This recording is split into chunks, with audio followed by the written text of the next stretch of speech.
સુરતના બારડોલી ધુલિયા ચોકડી પાસે ભંગારના ગોડાઉનમાં ભીષણ આગ લાગી છે।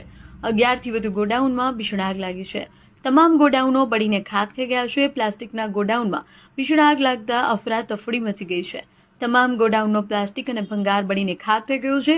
પ્રાંત અધિકારી દ્વારા મેજર કોલ જાહેર કરાયો છે। ફાયર વિભાગની 15થી વધુ ગાડીઓ ઘટના સ્થળે પહોંચી ગઈ છે।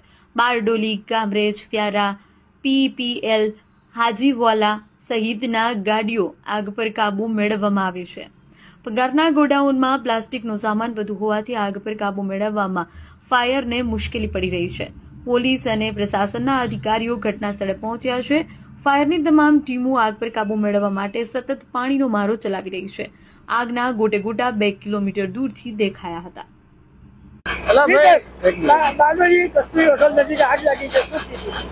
હાલ અત્યારે આગ બુઝાવવાની પ્રક્રિયા ચાલુ છે। આજ સવારે 2 વાગ્યા 2:30 વાગ્યાની અરસામાં આગ લાગેલી હતી, જેના અનુસંધાને બારડોલીની 4 ગાડીઓ ઘટના સ્થળે હતી। તેમજ આગની જ્વાળાઓની તીવ્રતા જોઈ અમે બારડોલી પોલીસ સ્ટેશનને તેમજ મામલતદાર સાહેબને તેમજ મહેરબાન પ્રાંત સાહેબને પણ અમે સંદેશો આપ્યો હતો, જેની ઘટનાની ગંભીરતા લઈને તેઓ પણ અમે સ્થળ પર હાજર હતા અને આસપાસની નગરપાલિકાઓ, મહાનગરપાલિકાઓ, જિલ્લા ફાયર હેડક્વાર્ટરની ગાડીઓ ઘટના સ્થળે બોલાયેલી છે। હાલ જે ગોડાઉન છે હાલ અત્યારે એકદમ પાછળના ભાગે આગ છે, જેથી વોટર રિલે કરી અને અમે અત્યારે આગ બુઝાવવાની કોશિશ કરીએ છીએ અને 4 થી 5 ગોડાઉનમાં લાગી છે।